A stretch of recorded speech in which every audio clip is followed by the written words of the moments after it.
Hey, party people! Welcome once again to the Party of One podcast, where the gaming table is always set for two. I'm your host, as always, Jeff Stormer. This week, I am joined once again by friend of the show, Taylor LaBresh from Riverhouse Games, for a playthrough of his new game, With Fire, Thy Affections Hold a Wing. It is a game for two players that tells the story of the relationship between a dragon and its rider at the end of the world. It is fucking beautiful, and I cannot wait for you to hear it. But before we dive in, a special thank you to Kent Blue, our newest backer on Patreon. Kent, thank you so much. It really means a lot. If you'd like to consider backing the show on Patreon, you can do that at patreon.com/partyofonepodcast. Patreon dollars pay for hosting fees, equipment costs, and convention appearances. And patrons get access to bonus material, mini podcasts, and interviews. You can find all of that at patreon.com/partyofonepodcast. And with all that out of the way, let's throw it over to me in the past so he can get started with the show. Take it past me. Thanks, future me. This week, I am joined once again by my good friend, Taylor LaBresh. Taylor, thank you so much for coming back on Party of One. Thank you so much for having me back, Jeff. I was worried that the last time that I was going to be here was going to be my last time, because we played a sports game, but then you played another one, so it's like, there's hope. No, there's always hope. That is one of the lessons of Party of One, is there's always hope that I will drag you back onto the show for another appearance. So, real quick, before we dive in, why don't you take a moment and talk about all the cool stuff that you're doing, because you do a lot of cool things. Oh, well, thank you so much. So since the last time that I was on, I have brought everything together that I do under one convenient web URL, which is riverhousegames.com. That is the place where you can find links to all of the games that I write. We have a bunch of small games, under 20 pages, micro games, nano games. But then I am super, super stoked to say that, I don't know if I talked about it when we recorded Goalposts and Gridirons, but I have a game out under the Cypher System creator license called Creatures of Blood and Flesh. And that is a setting for the Cypher System. And I was incredibly surprised to find out that it has shot to the #1 spot on day one and then promptly stayed there. So that's been really surprising. That's like a science fantasy sort of system where in the far future and aliens are everywhere, there's big behemoths. It's basically my Mass Effect Cypher System hack. But yeah, so that has been super cool. So good. That's Taylor. That is so cool, and I'm so excited to hear that. That is utterly fantastic. Yeah. In addition to writing games, I also do podcasts. So the Leviathan Files is closing up. I have the raw audio for the last ever episode, like waiting for me to edit it and send it out into the world. I am doing, still going strong with Game Closet, my chat show for queer and LGBT tabletop gamer people. And then I also have a third podcast that I started this year called From the Jackals to the Shepherds, which is a weekly The Quiet Year podcast, where I literally play The Quiet Year 1 week at a time over the course of a year. That's, Jackals is extremely cool. It's a cool concept. And the variety of, like, the voices that you've brought in are super cool. It's... Everybody, take a moment, pause this, go listen to all of the Jackals that's out, and then come back. It shouldn't take you that long, because they're all, like, 5-minute episodes. Yeah, So you'll be back in, like, an hour or two. We come back, and we'll dive into the game this week. Nice. Yeah, they've bumped up to like 7 minutes, I think, because I put a little like call to action, which I am going to just interject here and tell all of your listeners that it's super, super easy to contact your representatives in the House and the Senate, locally and nationwide. If you can, while you're waiting for the Jackals to finish downloading, go to a website called 5calls.org, where you can find some scripts, background information, and contact info for all of your representatives. Give them a quick call. I'm super lucky that I live in Minnesota, where all of my representatives align for the most part with my political beliefs. So calling them has been really easy. If you experience phone anxiety, or if you live in a state or district where that's not the case, you can also take advantage of an app called Stance, which allows you to pre-record your message and delivers it straight to your representative's voicemail. And then finally, check out another service called ResistBot, which allows you to send text messages to your representatives, and the service translates those into emails or faxes. So polite and persistent messages to our representatives can really help us make a difference. The world is kind of scary right now, as I don't know when this will go live, but the horrible tax plan scam kind of just went through. So that's what I've been calling this morning and texting about. So I put a little sting at the end of everything that I do now for those resources. So this week we are playing a game that you have written that I am really, really excited about. It is called With Fire, Thy Affections Hold Wing. I'm really pumped for it. So as it is your game, as you have written it, why don't you give us the big pitch, and then we'll dive right in. Yeah, so With Fire, Thy Affections Hold a Wing is a game of dragons and their riders at the end of the world. So it's kind of a way to play that young adult fantasy trope of, a young person dragon rider, high soaring emotions, high soaring fantasy. And it's also a story about the end of the world and the beginning of a new one. As the two characters, it's a two-person role-playing game, obviously, since we were playing it on this show. But the two players are a young dragon rider and a young dragon. And they are coming to terms with each other at the same time as a mirror world has appeared in the sky, and the two planetoids crash into each other. Excellent. That's a good pitch. That's a hell of a pitch, Taylor. You got to know that that's a real good pitch. So, I am ready to go. I am extremely excited to dive in. So, why don't we do exactly that? Yeah, so there is a little bit of box text that we read at the beginning.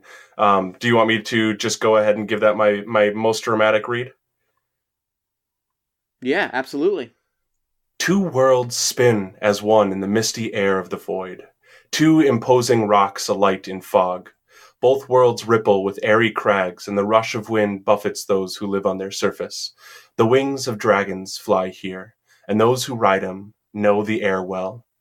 Two worlds spin as one, as dragon and rider come together, looping acrobatics through the void. Just as the inhabitants of one world are unaware of the other, so too are the initiate and the hatchling, neither connected to the other, only thinking of themselves. Two worlds spin as one, and as the colossal spheres hurtle towards each other on a cataclysmic collision course, the souls of rider and dragon move to intersect as well. At the end of the story, both will be one, or both will be none. With fire thy affections hold a wing. That's really good. So this is a quick game for two players, so we're both going to tell the story of a young dragon and the rider coming of age. We're going to be telling the story in framed scenes, and we're going to be making wagers about what the story beats are going to happen narratively in each scene.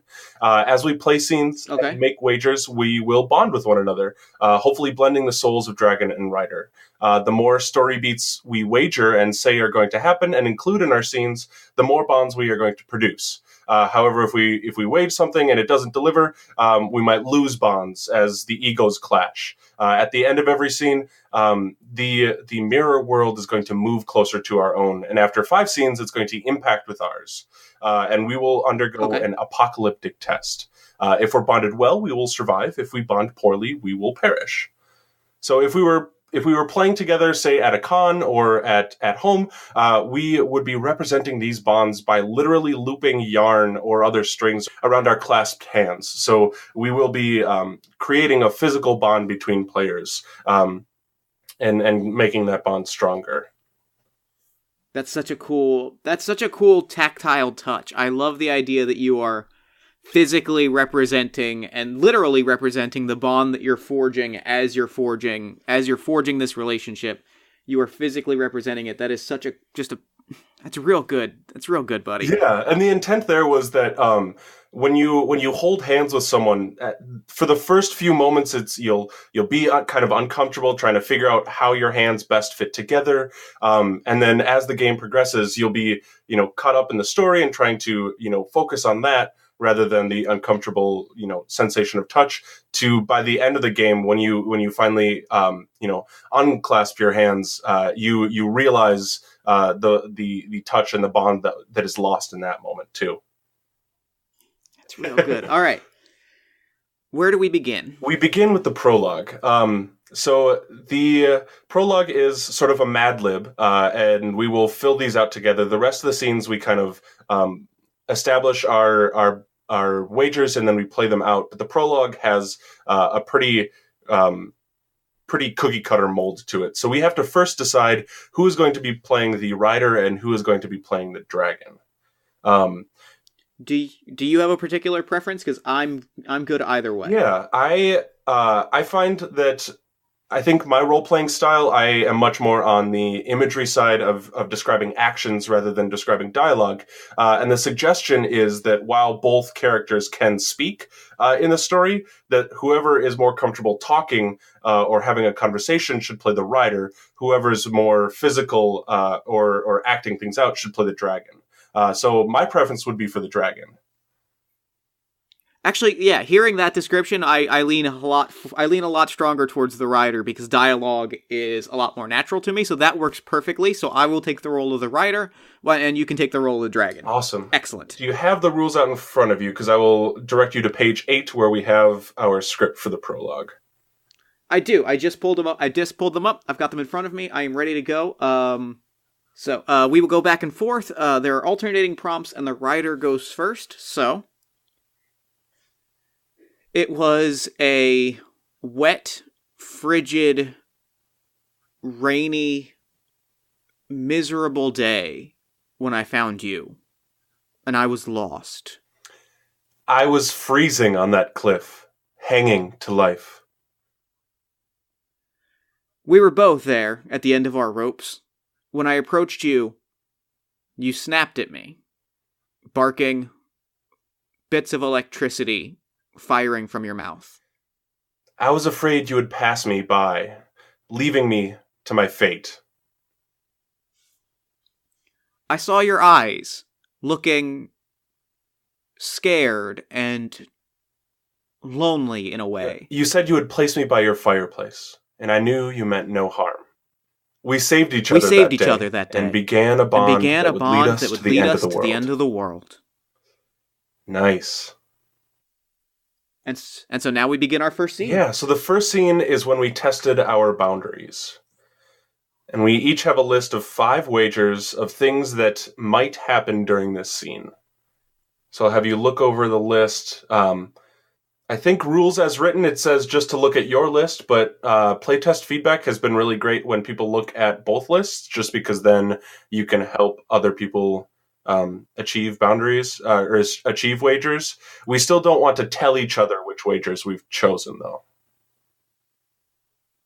So am I picking one wager or as many as I want? As many as you want. I would encourage you to pick multiple, because the wagers that we come to pass in a scene will turn into bonds. Got it. Okay, I've got mine chosen. I think I've got mine chosen as well. I'm wagering 5. I'm wagering 3. Okay. And so I think the scene picks up inside the rider's hut as the dragon sort of warms up by that fireplace, as we pick up almost immediately after the prologue. And the dragon shakes some frost off of its scales and sort of scoots and claws its way closer to the warm hearth. The rider, already sitting close to the fire, is flipping a ruby in his hand. You know, like kind of like tossing it like a coin between his fingers and then giving it a real coin flip and catching it in midair. Mm. And just kind of like warming himself in the fire, watching the dragon. Hey, buddy. You alright? You feeling better? You good? You're not gonna zap me or anything, right? Like, you're fine? You're good? You're warming up? When the dragon, hearing your voice, would turn away from the warmth of the flames, and seeing the reflection of the fire in the ruby is just mesmerized, and I think misses your words as it scoots a little closer to you. It's about the size of a large dog, maybe a Saint Bernard, I think. And as the avarice in its eyes sparkles, seeing the ruby, the nails click on the wooden floor. Oh, you looking at my gym? This is you want to hear why I got this? It's pretty cool. It's pretty cool. At that, I think the dragon does tilt its head to like acknowledge you, and just does that sort of like sideways look that animals do when they're interested. So, I was in the city, right? And there was a merchant. There was an argument between a merchant and an old corrupt town guard. Merchant was didn't want to hand off a bribe for protection. Guard was trying to hustle them. I stepped in. I strategically I say made off with, but I kind of absconded a little bit with a loaf of bread. The guard gave chase. I of course eluded them because I'm very good. And the merchant, when I brought the bread back, gave me the gem. Sort of a thank you for I guess it was payment for protection provided instead of protection threatened. It's a symbol to look out for people because we're all we've got, you know? I think the dragon kind of you see in its eyes that it understands, and it nods slightly. And it gives sort of like an approving growl. And he looks at the gem for a little bit, and he looks at the dragon, and he starts kind of like tossing it, like tossing it as though like it's tossing it as though he's playing, like getting ready to play fetch. You know how you do that? Like you toss the ball in your hand a little bit. Yeah. So he's kind of like tossing it up and down. He's like, "Hey, do you want it? I figure we're friends, right? And it's a friend thing. Like, you know, do you want this? Do you want the ruby? You want the ruby right now?" When you say want, it stretches out its front paws like a cat does, and gives a louder growl. He starts kind of like doing like tricks with it, like he'll throw it up with one hand and catch it with the other, or he'll throw it up with a hand and catch it like with the hand upside down. And he starts doing a few tricks, and he's like, "All right, here's what we're going to do. I'm going to give you this. I'm going to give you this gem right now. But first," and he looks, and the rain outside has stopped. Still cold. You can see kind of the steam, right? You see the steam of that frigid rain, but like the sun has started to peek through the clouds. And he throws it and he catches it. And he says, "But first, we're going to play a little game." And he takes it, and he kind of throws it in the air, and backhands it outside the door of the hut. Excellent. At the backhand, the dragon bounds out of view and out into the rain, and you hear a tumbling through weeds and underbrush, and then a silence for a while. The rider bursts outside and just looks around because he's like, "Oh, that was probably not the best idea. Oh, this dragon's gonna eat me. It's fine. It's all good. It's fine. It's fine." He starts to look around. So as you look around, you see some of the paw prints that the dragon has left, and a few of the plants have singed edges around them. Okay, that's pretty cool. All right, now, and he leans back, and he puts his hands to his mouth. "Now bring it back! Bring it back! Come on, buddy!" A couple seconds go by, and then you hear a roar from inside the woods.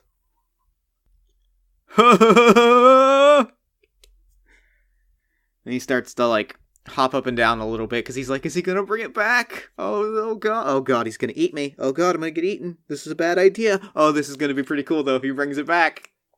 And then, almost playfully, the dragon scampers into view, just long enough to lock eyes with you, and then ducks back into the woods. He runs after and starts, catches up to the dragon, and puts out his hand to be like, all right. Round two. Now we're gonna get a little tricky with it. And he takes the ruby, and he, like, bounces it off of a tree, and it ricochets off of a tree and a shrub, and is like, dunk, dunk, dunk, dunk, dunk. All right. Match it and grab it. The dragon jumps bodily into the air and springs off of the tree, but then goes unceremoniously tumbling through the bush again, trying to match it.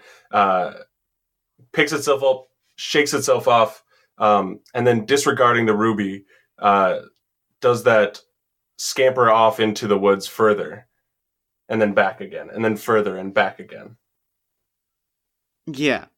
And the rider follows suit, and picks up the ruby and ties a little bit of, like, grabs some singed reed from the bush that the dragon landed unceremoniously into, and, like, ties a little, like, kind of, like, eyes it for a minute and ties a knot, a length of it, and, like, kind of, like, ties the reed around the ruby as he follows the dragon deeper into the wood. Mm. And you come out into a small clearing, and there's a tiny little waterfall and a misty hot spring in the middle of this craggy mountainside. And the dragon, you ever see a dog where they're, like, really excited about something and they do a short stamp with their front paws and a tiny little, like, boop, bark? Yeah. Yep. On the other side of the waterfall, the dragon does that short boop, and you see that there's a tiny cave behind the water.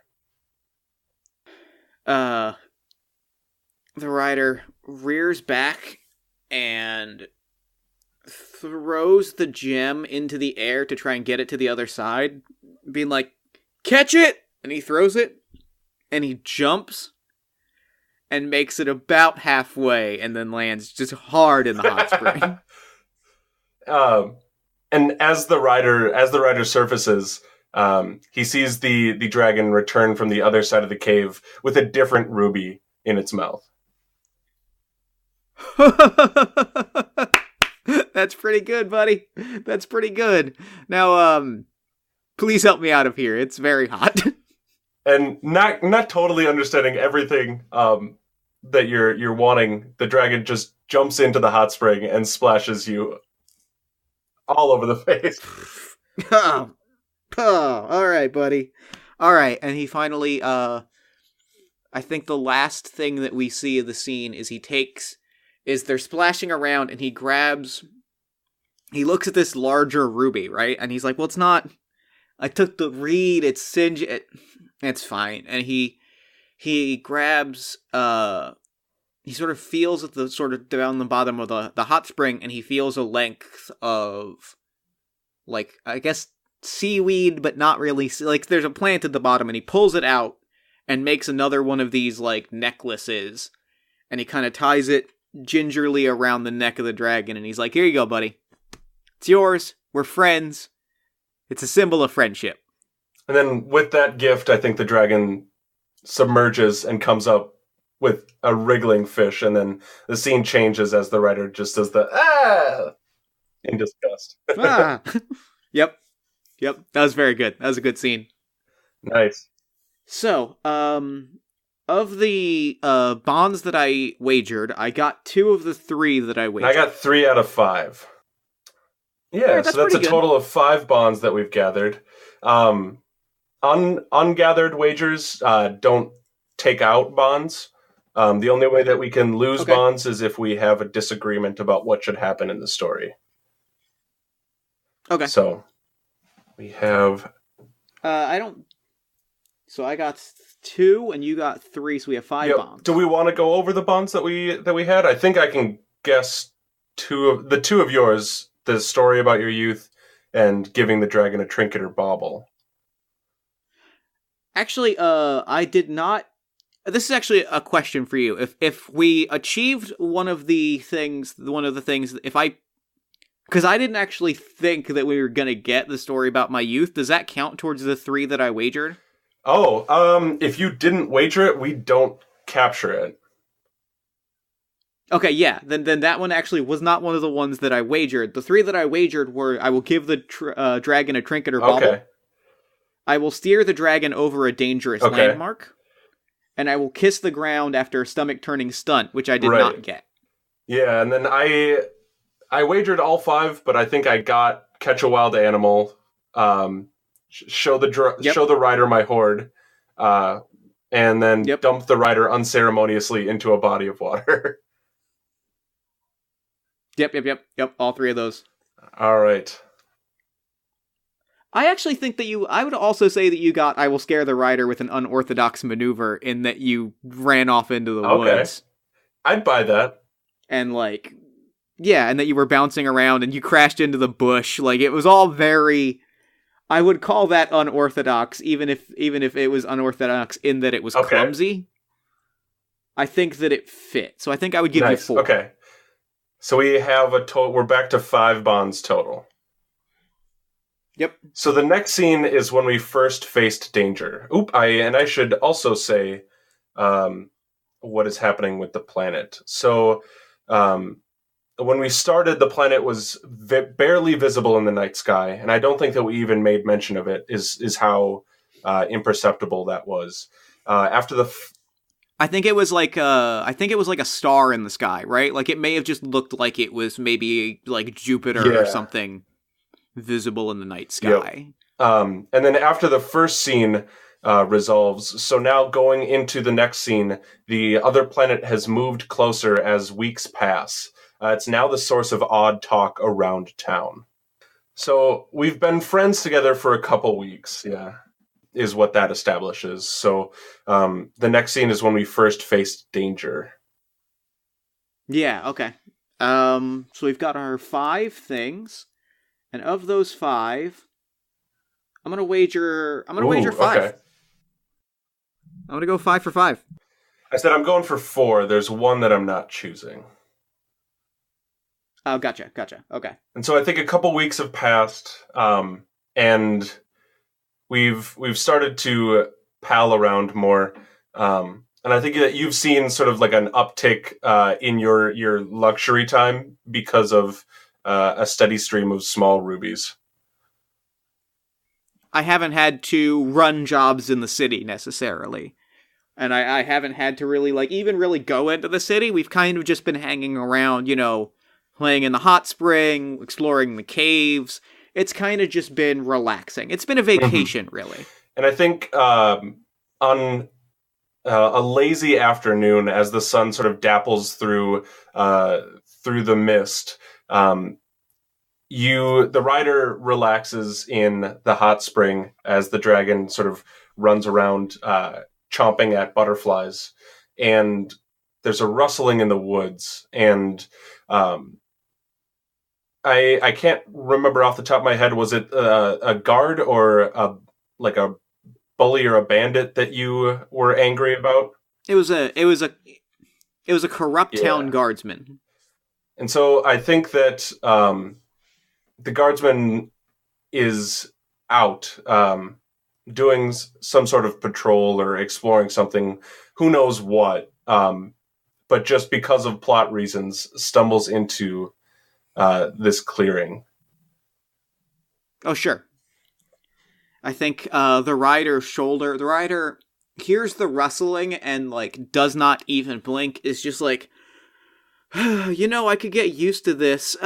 Leave the butterflies alone. It's fine. You're not going to catch them. They're way faster than you. It's fine. Hears the rustling, looks over and sees this guard, in his sort of rusted armor. He's got that breastplate and a short sword. Mm-hmm. He's got one of those brigand helmets with the little thing down the nose. And it's all kind of like ill-fitting a little bit because it's like mass-produced and they just kind of hand it to everybody, so it's a little too big on him. So it's supposed to go to like the tip of his nose, but it actually kind of goes down over his mouth a little bit. His eyes are kind of half covered in the helmet. It's not necessarily an imposing figure, which probably doesn't help his temperament. Right. And I think... And my shoulders sink, and I'm like, oh, God damn it. Well, you sure seem like you're having a great afternoon. I was, until about 30 seconds ago. You don't seem to have anyone around to protect you today, or any places you can squirrel or squeak off to. And I kind of look over to the dragon, like, almost imperceptibly. Oh, you look over to where the dragon was last. That's probably not great. Doesn't matter. And I kind of, like, climb out of the hot spring, still dripping wet, and I start kind of, like, cracking my knuckles, and I'm like, alright, you know what? There's no sense for running here. Put him up. Let's get this over with. I can take a few licks. I've been through worse. As you, we see this like interchange, and we see you talking, and the conversation becomes more and more heated, and the camera, cuts to in the woods where the dragon is kind of looking, not scared but apprehensive about the situation, kind of ducked underneath some dark ferns. And I think since the if we were watching this as a movie, it would be rated PG-13, and so the producers have cleverly played hide the nudity with some of the fern leaves. Yeah. Yep. And I kind of, I shake out my shoulders a little bit, and I'm like, here, come on. I'll give you the first shot. And then as he rears back, I take the first shot right under his chin. Oh. And it's not a great punch, but I'm like, there's your first lesson. Never believe a word I say. And yeah, so you hit the guard hard enough that this ill-fitting helmet rolls off and actually rolls into the woods here. And as he straightens up and kind of does the jaw adjusting thing, cracks his neck and says, all right, so that's where we're going to go, and pulls a rusty looking standard issue knife from a belt and does a quick thrust. But at that quick thrust, the dragon pulls out, kind of wearing the helmet awkwardly. And bowls the guard over. Oh, okay. Buddy, dial it back. Hey, buddy. And he kind of, the rider looks around a little bit, kind of kicks the knife towards the water because it's kind of landed and it's kind of skimmed like on the ground. He kind of kicks it into the water, goes down, scoops up a tiny ruby, and holds it up and says, Hey buddy, ruby, catch? You want catch? And the dragon growls and looks at the ruby as the guard is swearing under, very loudly, and wiping some blood from his mouth. Kind of, he throws it up, and he throws it over the hot springs, right? Like, and it's a much better arc than it was than we saw it a few weeks ago. He throws it this perfect arc, and he says, it's the classic, and he throws it in a nice wide arc. And I think the dragon would jump and chase it, but in watching the dragon follow the arc of the ruby, the rider has not paid attention to the guard, and takes a sucker punch to the gut. Oof! Spits blood all like it's a hard one, and there's some blood spits, right? And he's, that was a really good punch. Holy shit. Wow. You're way stronger than you look. You look like a chump. But, I gotta say I'm impressed. And he kind of, scrambles to his feet, and he's wobbling. And as he wobbles, the guard front kicks him straight into the hot springs. Ah! Splash. And he's underwater. And, like, the water starting to, like, get a little bit of red from the blood, and he's starting to thrash. Oh, here we go. I've got a great image. As he's under the water and trying to swim up, he sees a rain of rubies start to shower in, and sees the shower of the dragon jumping from the cave over the hot springs and into the guard again. And even underwater, he hears the incredibly loud roar of the dragon. And he oh yeah, this is good. The rider starts to, like, swim up, right? Like, he's underwater, and he's at that point underwater where he's starting to lose track of, like, which way is up and down.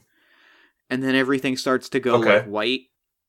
And he just starts to, like, float. And suddenly it's very calm. And we get that really great underwater shot where it's just, like, a close-up on his face, and he's just kind of blank-faced. A little bit of blood is dribbling out. So is he face up or is he face down in the water? I think he's vertical in the water, right? Like, it's almost like he's standing. It's one of those shots of where it's one of those shots where you can tell, like, they filmed it in a pool and he's basically just standing on the bottom of the pool. And then a slow motion hand bursts into the water and pulls him out. And we see that the guard has beaten the dragon so hard that the dragon can't stand up or can't get up, just lying hurt in a pile to the edge of the pool. And the guard pulls the rider out. And and he sees the dragon unable to stand, and he looks the rider looks the guard in the face and says, he sees you struggling to get to your feet, and the rider just says, "Hey, buddy, we're gonna play a new game, okay? It's called Shock. It's called Shock real hard." And then dragon lifts up ahead and snorts a couple sparks from his nostrils. And he sees that. Okay. Alright, I get the game now. Bam! Another punch to the face. Okay. And he kind of, like, pushes the guard off, right? Like, and it kind of falls backwards. And as he falls backwards, he sees a ruby on the ground. And he's laying out on the ground right where the sand meets the water, and he grabs it and he goes, "Hey, buddy, round 2, shock, eat it and shock." And he throws you the ruby. The dragon catches the ruby in its mouth and chomps down hard, and we would see, like, an interior mouth shot as the ruby, like, shatters.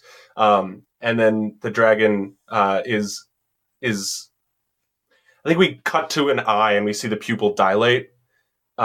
And then an overhead shot from underneath the water as the guard drops the rider into the water, and then standing on the edge of the pool's ground and grounded to all of the electricity, we see a bright flash of light. And I don't know exactly if this is how electricity works, but I think that as the rider is, like, sinking, he's not grounded and is, like, safe from the electricity and the lightning. But since the guard is, like, standing on the shore, is just kind of almost vaporized. Yeah, it's smoke. It's smoke. It's like ashen boots, right? I think the last thing that we see in the scene is it's a close-up shot of just the helmet, which is now, like, resting on the sand. We see, like, the breastplate fall to the ground next to the boots. All of this is in it, but it's all kind of out of focus because we're just, like, focused hard on that helmet. Breastplate falls to the ground. Ryder kind of climbs up and just cold falls face first into the water, blacking out. Oh, geez, good. Okay, so that was scene 2. And at the end of this scene, the other planet is uncomfortably close and takes up the majority of the sky. There is no doubt that collision is coming. Yeah. So, I completely forgot to say how many things I got. I got 4 or 5. I got 4 of 4. All right. Yeah, so we go up to 13 bonds. Hell yeah, we're doing. I that's a high number. I assume we're doing well. Yeah, so we could talk about bond results once we get all the way done with it. But at the end of all 5, it separates out into groups of 10. So 0 to 10, 10 to 20, 20 to 30, 30 to 40, and then 40 plus. Got it. So yeah, 13 is pretty good for where we are. I deafened the area with a defensive roar. I became so hurt I was unable to pick myself up. I consumed something valuable with my flames, I think, in order to protect the rider. Because I don't know that the guard was something that we really liked, but I think that life is valuable. I'd make that argument. Well, and I mean, there's also you literally consumed the ruby. That's true. I like that better than the life argument. And then I faced danger to my own detriment. Yeah, and I knew the danger intimately from some past event. I rushed headlong in front of my friend even though I had no scales to protect me. I spit blood to the floor and wiped my mouth with the back of my hand. I forgot that was a wager there. Yep. And I blacked out at the worst time. I did not fall off of the dragon mid-flight, but I did black out at the worst time repeatedly. It was a rough scene. It was good. Thank you for sticking with me as the guard literally didn't pull punches, but neither did I in narrating it. No, it's fine. I loved it. It was great. So yeah, the planet is now uncomfortably close, and like we haven't talked about it yet, like in scenes, but I think it's to the point where it's like casual conversation, right? And I think the scene opens with the two of us kind of like sitting on the roof of the hut, just looking at this thing in the sky, right? Yeah, and this is the time when we shared a comforting embrace. And I think that it's like that science fiction trope or that fantasy trope of multiple worlds where it's just there on the horizon. Yep. And we're on the top of that hut. And the sun has gone down behind us. The planet looms in front of us, and stars start to come out. The butterflies sort of come back. I think the rider still drips from the wetness. I think that this has it might be later that afternoon, and the planet is coming down. And we can see it kind of get bigger slowly. Like as you watch the moon as it rises, it's not coming all at once, but it's still something that we can see with our own eyes, the passage. And I think it's been quiet for a while. Yeah. It's been. I've gone into the city a few times since then, mostly to like follow up and kind of make sure that no one is necessarily like looking like that. There's no trail. Basically, I'm kind of just keeping an eye out, making sure that we're still safe. But also, I'm kind of like, picking up supplies, running a job here or there, and just kind of talking to people because what is this? There's this thing in the sky that no one understands, and I'm kind of bringing back stories about, like, they say it's a planet. They say it is a whole world coming towards us, getting bigger by the day. That's probably not great. And so I have 4 wagers that I am going to act out. I am also going to wager 4. And so, yeah, I think we would pick up as you come back from town, and feel free to correct me if this isn't what you would see, but like I think the dragon is kind of napping on the roof, and the rider kind of sits down with maybe like a pack of meat and a sandwich or something. Yeah. I've got a sandwich for myself, and I climb up to the roof, and it takes a little bit of effort, because I'm not, like, particularly big, and this is not normally where I sit, so it takes a little bit of effort. I kind of have to haphazardly throw my bag up there, and I've got the sandwich in my hand as I'm kind of pulling myself up with the one hand, and I'm like, you couldn't just sit on the ground, buddy. That's alright, I don't blame you. Real nice view up here of whatever this is. I almost forgot. I got you something. I found something that I thought you'd think was pretty cool. And I opened my bag up, and I've got a big fish. Nice.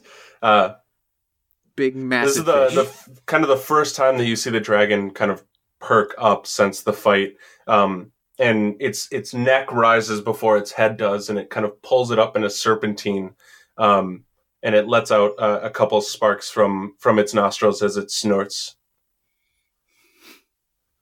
That's pretty cool. It's pretty cool when you do that. I like that. That's pretty neat. And it sniffs over at the fish and just does some...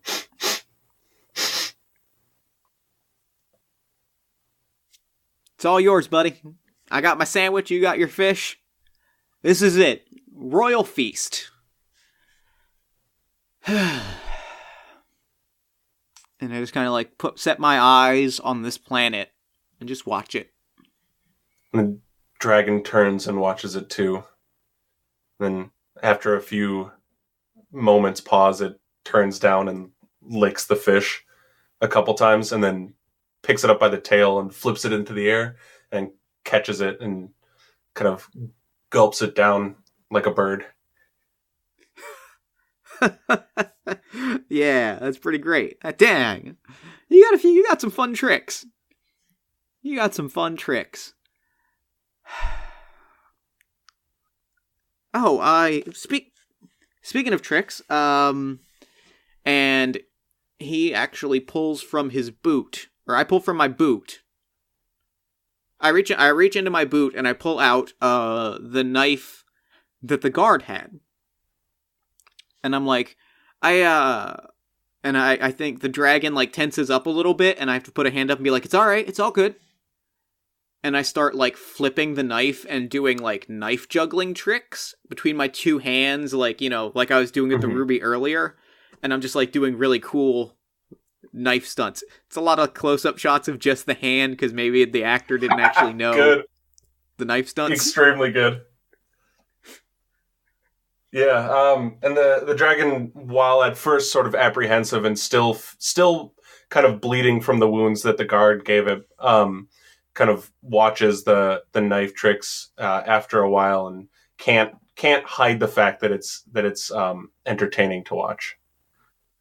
It's pretty great, right? And he like he throws it into the air, and he goes to catch it, but he like kind of misses a little bit and catches the blade just as it falls, and like cuts two of his fingers. And he's like, "Oh, it really hurts."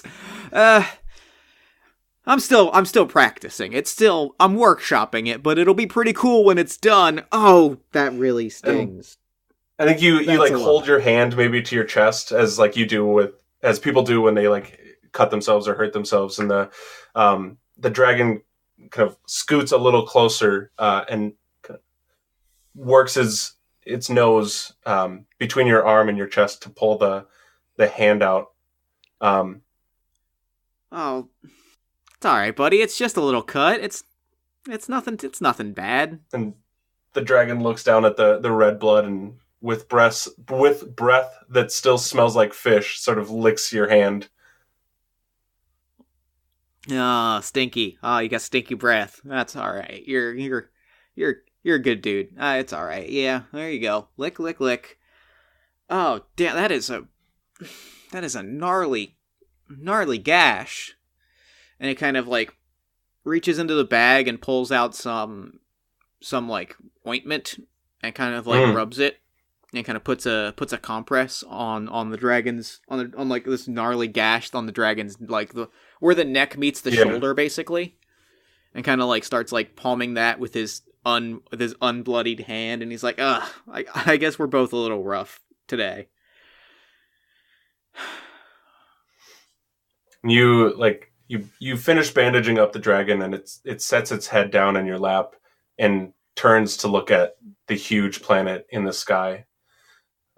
I think that because of the proximity of the planet, the hot springs have started to, even though it's a small body of water, have started to feel the tide, and so we can see the water sort of start to snake out and past the hut as it leaks out of the hot springs and towards the gravitational pull of the planet. And the reflection of the two in the water sort of glitters and sparkles in the night sky as the stars come out. And it's just, we get this long, beautiful shot of just the rider holding the dragon's head in his hands, giving him a little pet, rubbing that wound a little bit, and just kind of looking and being like, and saying, I don't know, buddy. I don't know what it is. I don't know where it came from, and I don't know where it's going. I just don't know. But, and he smiles, and it's like the first time we've really seen him smile in the scene, other than like those initial like it's like definitely the warmest smile we've seen in the scene. And he says, but I guess all we can do is have some fun in the meantime, right? And he reaches down and he picks up the knife again and he starts doing the tricks, being real careful not to touch the blade this time. And I think when you pick it up, the dragon starts to whine and backs up a little bit, and then I think the camera would pan out. And if you're okay ending the scene with something, the writer does like a particularly spectacular trick, and the dragon sends up a howl of appreciation. Yep. I think that we pan out, like we follow that water and kind of pan away from the hut as I'm doing the trick and the howl, and there's a flash of lightning, and I let out a howl as well, and we howl in unison, and we pan out and we pan up, and we just linger on this massive planet on the horizon. I like that. At the end of this scene, the planet moves closer and the tides begin to drastically change. Our community starts to panic. Mm-hmm. And if we look hard enough, so we can see mirrored in the air of the second world, riders and dragons just like ourselves. And we think, do they feel the same emotions we do? So I wagered 4 of that scene, and I got 3 of them. I should have wagered 5 and gotten 4, because I did entertain the dragon with tricks and stories, but I didn't actually end up wagering that. But I did give the dragon a gift. I salved the dragon's wounds, and I held the dragon's head in my hands. I did not watch the mist from our breath rise into the night sky, but I probably could have. I would say that kind of counts as that last scene, as we were saying, and as the camera is panning up, I think that we could see that. Yeah, all right, I'll buy that. So nice. I also got 4. So I glittered in the moonlight. I nuzzled the rider with my snout, licked the rider's wounds, and also howled into the beautiful night sky. So that is another 8. So we are up to 21. And so if we were playing at home, we'd have 21 loops of yarn around our clasped hands. So it would be, we don't want to tie them tight, but we would now have a decent blanket of yarn covering our joined hands. Yep. So when we soared with one set of wings. Yep. So this is the 4th scene. I'm going to wager 5. I'm gonna wager 4. Okay. And this is the first scene. This is the first scene where we have some wagers that might kind of come into opposition with each other. Yeah. So, I I think it's maybe a week later. The planet takes up almost the entirety of the horizon, and the tides have sent sort of almost cataclysmic floods through the town, and we might be kind of flying over a flooded plain, sort of looking for people to help. Mm-hmm. Yeah, and I think that the other thing is, I think the scene opens because the dragon is only about the size of like a large dog, but I think that, and because we haven't necessarily seen the rider ride it, this is the first time that I think the scene starts out like with the dragon and rider like bursting onto the scene like in flight, right? And I think that part of the reason for that is because like gravity is off now. And so even though like I probably shouldn't be able to like ride you because of like the size stuff, I'm still able to like comfortably like you are able to basically effortlessly fly with me on your back. I love that. I also like the shot. It's a pretty common shot whenever there's like long jumps or weird gravity stuff, but like a running and then a jump and then just the flailing of the arms and legs as you keep going. And then maybe the dragon kind of jumping up and unfurling wings that were maybe not useful, but vestigial up until this point where gravity is no longer a factor or not as much of a factor. And just kind of spreading the sort of glittering rainbow scales kind of through the sky and catching you on its back to avoid a particularly nasty surge of water. Mm-hmm. Yeah, I think what it is oh man, this is a very good start to the scene, right?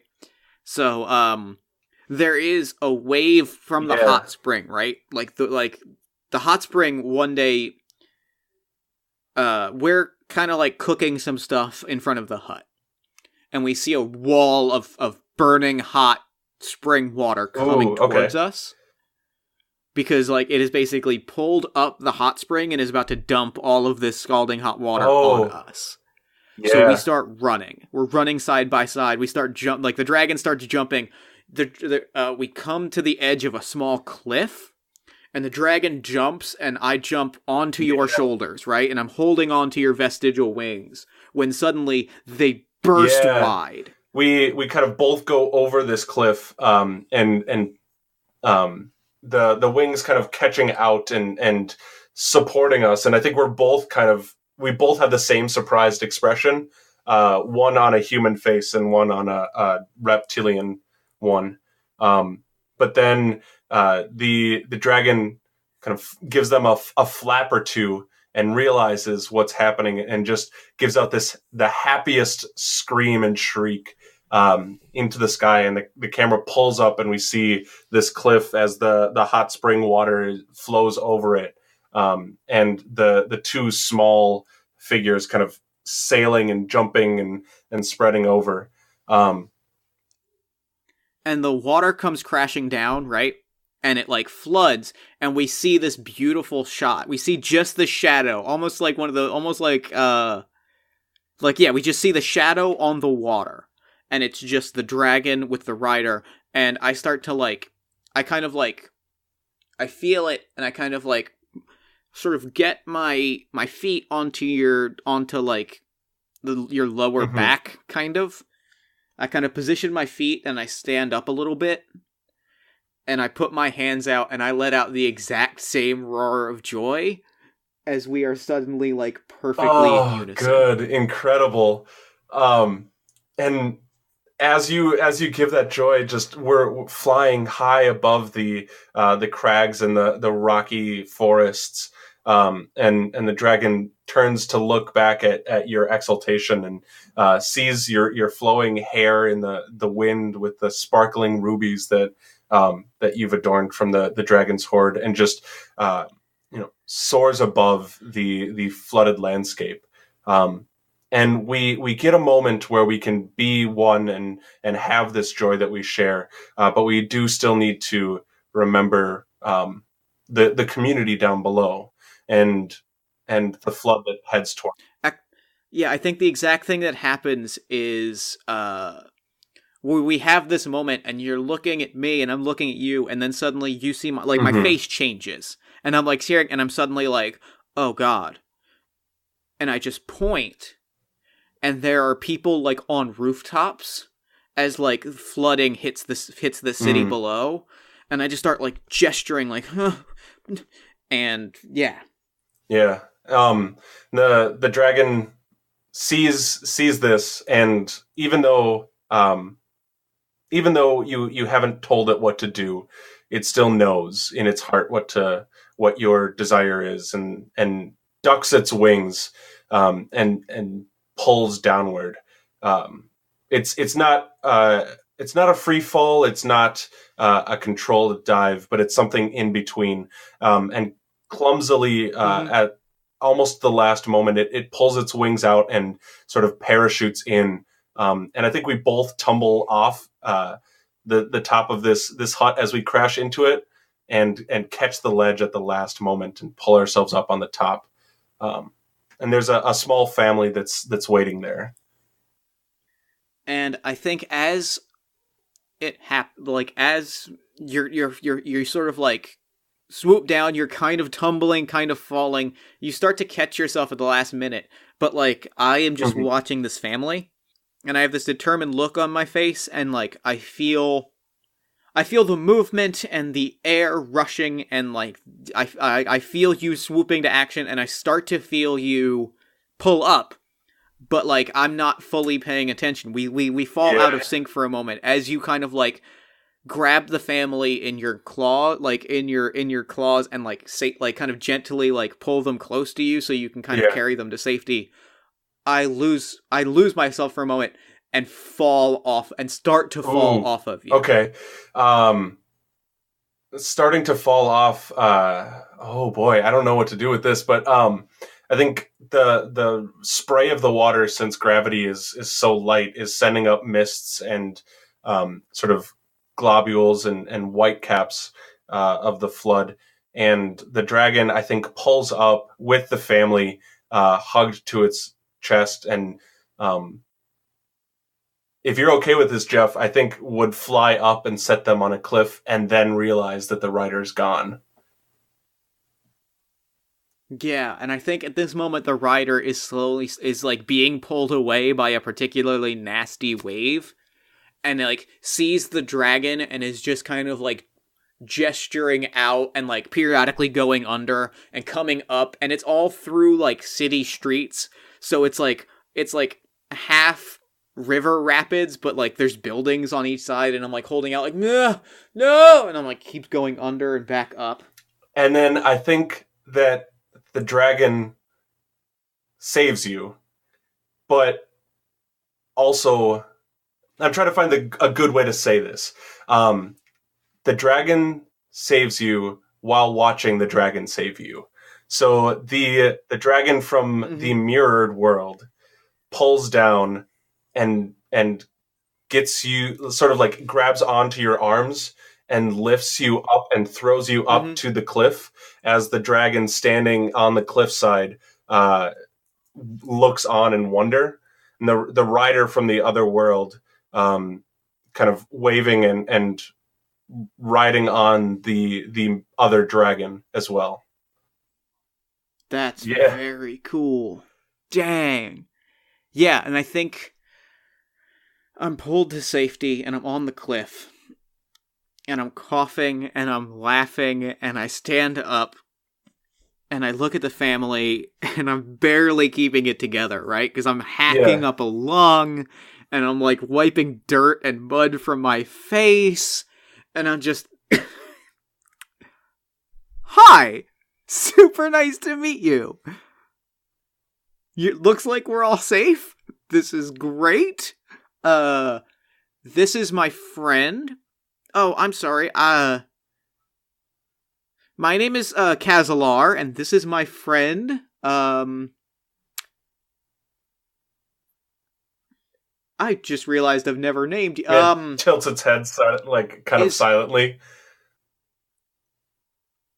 is Sparks okay? Like, is that not a cool? Is that like, it's kind of corny, but is that like corny? It definitely shakes its head, and the other rider laughs and says, "No, Sparks is fine. Trust me." And then, kind of like they both fly off, and then the other dragon, you can hear it laugh as they disappear into the sky. All right. So I'm Kazalar, and this is Sparks, and I guess we're saving people now. Yeah, I guess that's what we're doing. I love that. I guess we're saving people now. Yeah, I think that's a good end to that scene.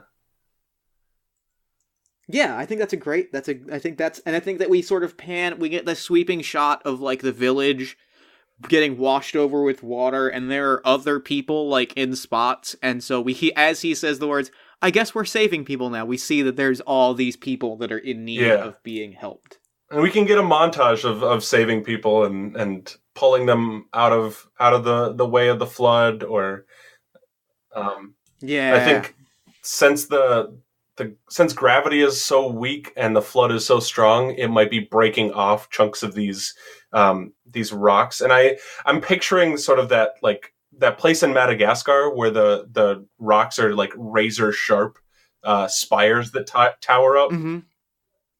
Yeah, and I'm picturing also, because like gravity is doing kind of weird things, there's probably at least one shot where like a huge rock of people just starts floating into the sky, and we have to like swoop by as the rock is lifting and like take them off of it and put them back on solid ground. Like pieces of the earth are literally removing themselves and starting to float up, and we're like making sure people aren't pulled into the sky. Like it's a very cool montage. It's like a montage of like superheroic things. Good.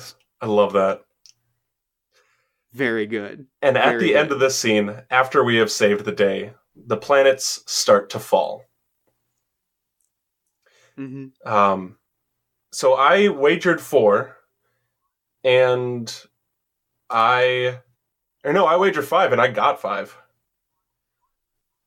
And I wagered 4 and got 4. I screamed joy into the sky. I spiraled downwards, pulling up at the last moment. I admired the rider's flowing hair. I rode the thermals, wing still and heart flowing, and I think that I saved the day, even though it wasn't me. Yes, and I stood tall on the dragon with no need to hold on at all. I admired our shadow as it looks like one beast in flight over the ground. I lost myself in the smell of the air and the feeling of the dragon's muscles. And I shared my plan with the dragon without speaking a single word. Excellent. So we got 9. We are up to 30 bonds. 30 bonds. Okay. So the last scene before the epilogue, when we faced the apocalypse. And these... Yeah. I'm very excited. I'm very excited. This is the moment where gravity doesn't work. Mountains break off and spiral towards each other. The planets, as they come together, make a rending tear in the sky, and we see the end of days. So I'm gonna wager 4. Actually, I'm gonna wager 5. Okay, I'm also going 5 because if we get 5 for 5, both of us, we will have the best result of the game. So I'm going for all 5. And the scenes do have descriptions for them that that kind of give you an extra push if you want it. But the one for facing the apocalypse, I want to read out loud just to sort of get that on the record and make sure that we're both here. So the 5th scene is when we face the apocalypse. We can see the faces of the riders from another world. As gravity blends between the geologic colossi, we can meet the other riders on their world with a powerful leap. The planets move to intersect, and as the clash of rocks and rending of stones splits the air, a powerful storm burns up the atmosphere. There's no denying that this is the end of the world, of both worlds. We must save who we can, move them to the far ends of our home. We must do the impossible and find safe havens for those we love as our planets collide. If our bond is strong enough, we can push ourselves past the limit of what would be possible alone. However, if our bond splinters, falters, harbors any imperfections, the day will be lost. We live on small worlds, and with this collision, however apocalyptic as it may seem, there may be hope of a salvageable future. Riding through splintering spires, moving mountains, collapsing cliffs, and breaking bluffs, we ride on wings that grow fatigued. We must push, push, push to the end.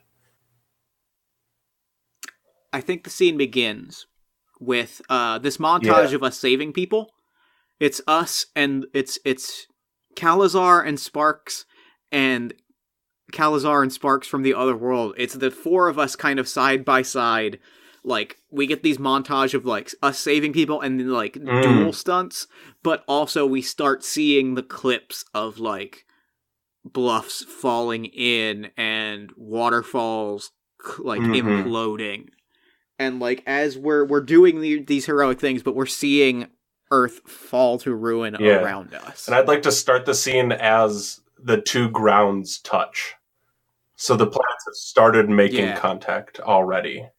And it lets out a shockwave that sends, even though we were doing all these dual stunts and you know, acrobatic maneuvers, this shockwave sends both riders flying from the backs of the dragons and sends the dragons tumbling into stones.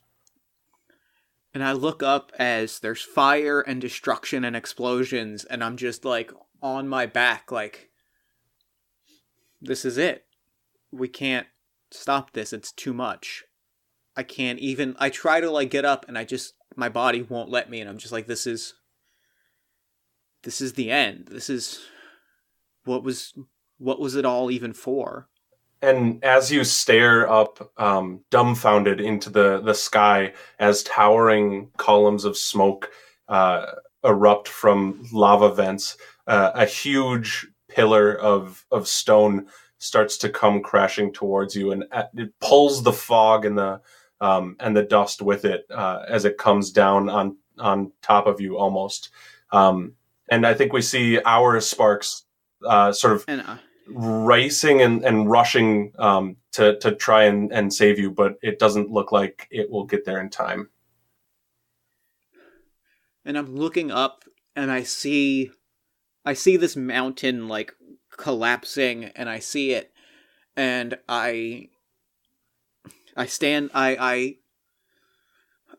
think about just laying here for a half a second, and then I shake it off, and I say, no, we save people now. And I, like, kip up, so I, like, jump straight to my feet, and I'm running towards you, and you jump into the sky, and I jump right onto your shoulders, and we are just off into beautiful. the sky. And as the mountain crashes down into the earth, we both zigzag and race sort of kilter to kilter between the closing teeth of the jagged rock as it connects to the earth, and come out the other side with a very far shot, and just a trail of smoke is the only thing that shows our passage. And we speed up into the sky. And as we're doing that, Mirror, Calazar, and Sparks come to the side, but just as they do, a boulder kind of, like, knocks me into one of these floating sky stones. And I'm like, it clips, and you go spinning out, and I hit the thing, and I look, and I see, like, more of these boulders coming, and I see fire, and I see Calazar and Sparks, and, like, I'm like, we cannot, they can't, we all can't make it like this. There has to be more, we have to be better. And it's at that moment that I look around, and suddenly it's not just the four of us. Suddenly there are more of us. All of those dragons and riders that we kind of, like, saw, right, are flying all together. And pulling people from homes and flying off into the horizon. The other side of the world must be safe. And if only we can get people to there in time. Yeah, and we like, I'm just on this rock watching, and I see you spiraling, and I see a rock hit you, and you land on the sky stone, and I'm just shaking for a moment, because I'm like, no, this can't be it. Look, there's more of us. We can save this. We can fix this. We can save the world. This can't be it. And as some smoke clears for half of a moment, the dragon lopes to your side and gives you a supportive growl. We see. Yes! And as you yell, yeah, the dragon rears up and kicks front legs, bats wings, lifting itself off the ground in the absence of gravity, and screams a joy of support. I think we have a split second to share this moment of teamwork, and we hear a cry for help from across the plane. You know what to do, buddy. You have always known what to do. Now let's do it better than ever. And I hop on your back and take off, burning, just tearing through, lightning firing from your mouth, lightning crackling around you. It is this beautiful elemental moment as you take off, flying towards this other planet. So we traverse the distances between the worlds. We land on our feet on the mirror world, the mirror planet, and we see pinned underneath a large boulder, a large spire of earth and rock, the other sparks, broken wings and sparking face, hurt and pinned underneath the stone. The other Kalazar is pulling at the rock, unable to make it move. And we land and touch down and run to their side. We can move this. Come on, all of us. We can move this. We ride as one. We have always ridden as one. We move as one now, and we start to move the rock. And we're seeing throughout the skies, we're seeing, dragons and riders hurtle towards us, and some of them are getting, knocked out of the sky by boulders, and they're just getting, there's just explosions, and, some of the riders and dragons don't make it, but, some of them do, and together we just start lifting, and we start moving, and the rock starts to crumble and twist on the stone, and right as we share our moment of achievement, we see a shadow tear over us, and the worlds start turning, and we see that the angle is growing smaller, and we are in the path of destruction. I look around at all of us. I look at the other sparks, hurt, barely able to move, and I look at the other riders. And I slump my shoulders again, and I kind of whisper, "There's nothing we can do." No, that's not. And I look at everyone. There's nothing we can do to stop this. But what we can do, and I gesture out to all of the people on these stones, on these huddled rocks. We can protect them until the end. We can make sure that these people are safe, even if we... And I look at my sparks, and I look at the other sparks, and I look at the other Kalazar. Even if we are not, these people can be safe. We can save these people. And therefore, that is what we must do. And It is our only Sparks meets your eyes and nods, and as the worlds close together, lets out the brightest bolt of lightning, the hottest plasma, as it sears through the rock, pinning the other sparks to the ground and shatters the stone, and screeches out in anger at the situation and frees the other dragon from this from the pinning stone. Good job, buddy. And I give you a little appreciative scratch right behind the ear, just as we start to look up, and all the dragons and riders start to take flight. And as you climb on the back of our Sparks, we see the other Kalazar and the other Sparks mount up and fly off into the distance. And the worlds close. We squeak out, I think, at the last moment. And around us, the cliffs and the canyons meet and lock together in this cataclysm. And as Sparks takes to the air, sees another dragon who wasn't as quick, another rider who wasn't as nimble, crushed under a collapsing canyon. And that spurs him on to fly faster and fly harder to save the Kalazar that he has. And I think collectively we all fly lightning and fire and ice and acid burning from the mouths of all of our dragons. We fly into the black. We soar, we crackle, we thunder, and we roar. Screeching into the unknown, screeching into the end of things. Together.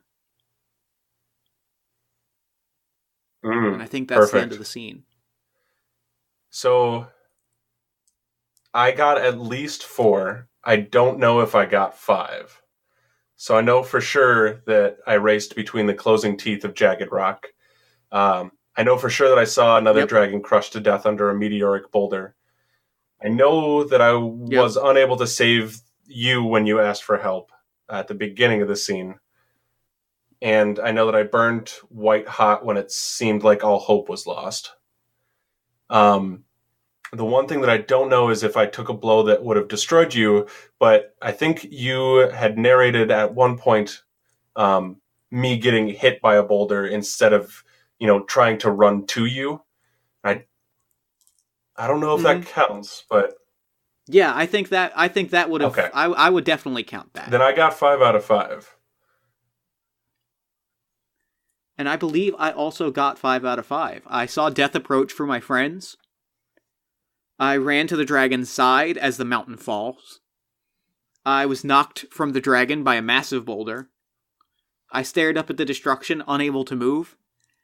And I tempered like hot steel when it seemed like all hope is lost. So we got 10 bonds that scene. So we have 40 bonds. The Smith's Forge holds no candle to the flame of our hearts. We both live, having saved many. Our eyes look to the misty sky, and our hearts look to the future. So we each get 5 images to show as an epilogue. These are quick screenshots. If the credits are rolling, these would be still images that play to sort of give the audience a sort of closure at the end. So do we want to go back and forth? Is it 5 images? Oh, so it's 5. We each get 5 images, so we have 10 images total. So we get 10 images total, and so cool.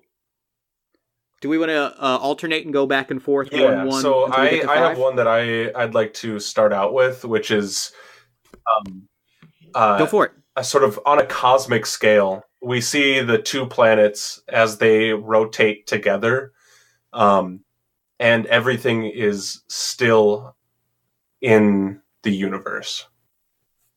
I think the image that we see next is Sparks and Kalazar shaking hands, or Calazar and Calazar shaking hands as Sparks and Sparks kind of like Oh, nuzzle each good. other a little bit. And it's just like the two Sparks are kind of looming over the two Calazars as they shake hands. Yeah. Okay, another image. I think an image of Sparks shouldering up a huge like piece of debris and Calazar pulling people out from underneath it. Yeah. I think we see dragons flying overhead. The dragons overhead, we see two Calazars and several other riders like gathering around people.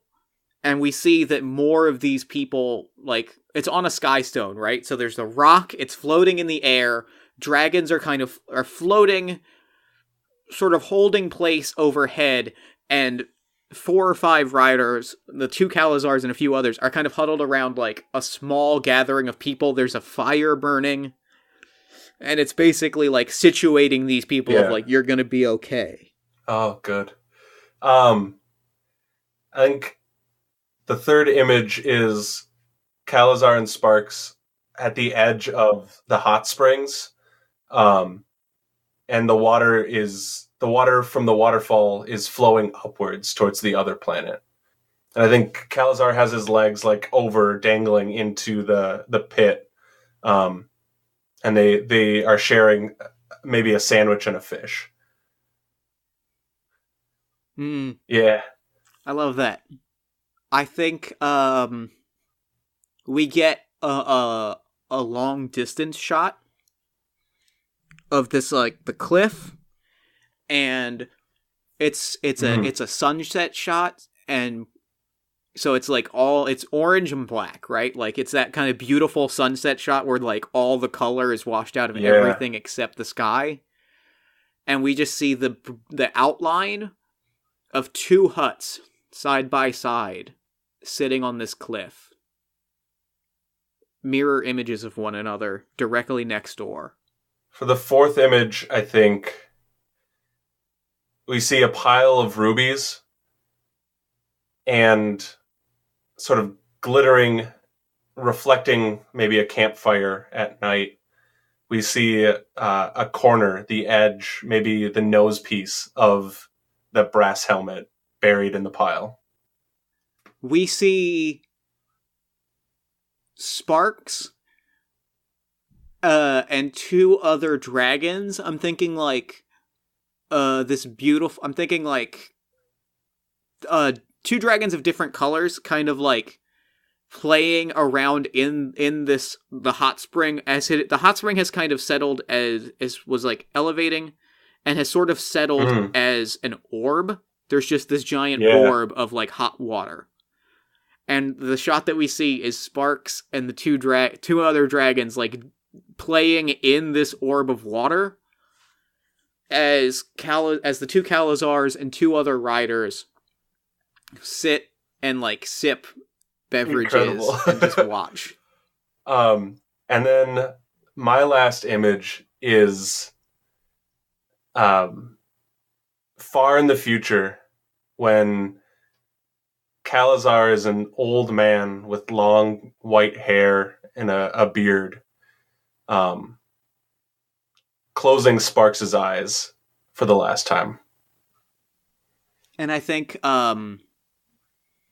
we get the last thing that we see is a photograph or an etching or a drawing or something of a group of riders and a group of dragons all wearing matching uniforms, sort of regimented gear that is like deep green and it's perfectly fitted, and we're all kind of arm in arm, and the dragons are kind of sitting very regal cat pose where they're kind of like real straight up, and their wings are kind of draped over them like capes. Oh, I like that. And we're all kind of hand in hand, and think like, you know, the photos of like World War I pilots? Yeah. of like the hand, like hand over shoulder of like them in their gear, and they're kind of like standing in front of their planes. We get a shot of that, of a bunch of riders and a bunch of dragons, and like they're all kind of striking that like, yeah, this is important pose of like, and they're smiling, and their arm in arm, looking off into the distance, and there is a light, and there's a warmth to the photo of all of these people staring out to make a better tomorrow. And that's game. Hell yeah, it is. Oh. That was really good. Oh my goodness. Oh man, thank you so much for playing that with me, Jeff. Dude, that was great. I loved it. Oh. Yes. Fantastic. That is extremely good. Taylor, thank you so much for coming on Party of One. This was really, really good. This was a great episode. Oh man, absolutely. Thank you so much for having me, Jeff. Oh, of course. Real quick, before we wrap up, where can people find your work online? Yeah, so the short answer is everyone can find everything that I do on riverhousegames.com. Excellent. And with that, I'm going to throw it over to me in the future so that he can wrap up with the show. Take it, future me. Thanks, past me. Thanks, past me. And thanks again to Taylor for coming onto the show. That game was, damn, it was good. Damn, it was good. Be sure to follow all of the amazing work that Taylor is doing, because I really can't overstate how good it is. Games Closet is such an important and insightful podcast that I absolutely adore, and the Leviathan Files is so good, and his games are so just wonderful and heartfelt. You should just be following all of them. Go to riverhousegames.com and just learn about all of them, because they're all just so freaking good. You can also follow Taylor on Twitter at Leviathan Files. Also, make sure to take the time to check out fivecalls.org and ResistBot and all the other resources Taylor mentioned for contacting your representatives and senators. It's important, and its impact cannot be overstated, and I stand by everything he said, and then some. Then while you're on Twitter, you can follow this show at Party of One Pod, like the show on Facebook at facebook.com/partyofonepodcast. If you enjoyed the show, consider leaving us a nice iTunes review, a social media shout-out, or a word-of-mouth recommendation. All of those things help new listeners find the show, which helps us do bigger, better, and cooler things. If you'd like to hear more from me, consider checking out All My Fantasy Children, the podcast in which Aaron Catano Saez and I take your listener prompts and spin them into beautiful, thriving, vibrant role-playing game children. You can find that at allmyfantasychildren.com. Party of One is produced and edited by Jeff Stormer and Jen Frank. All music for the show comes from the song Infinite Lives by Megaran, featuring the D&D Sluggers. If you'd like to inquire about advertising rates coming onto the show, or you just want to check in and tell me how your 2018 is going, you can do that at partyofonepodcast@gmail.com. Well, that's it for me. Until next time, thank you so much for listening. Remember to fight the forces of fascism every single day. Remember that self-love and self-care are radical and defiant acts of resistance. And as always, party on, everybody. Never gonna die.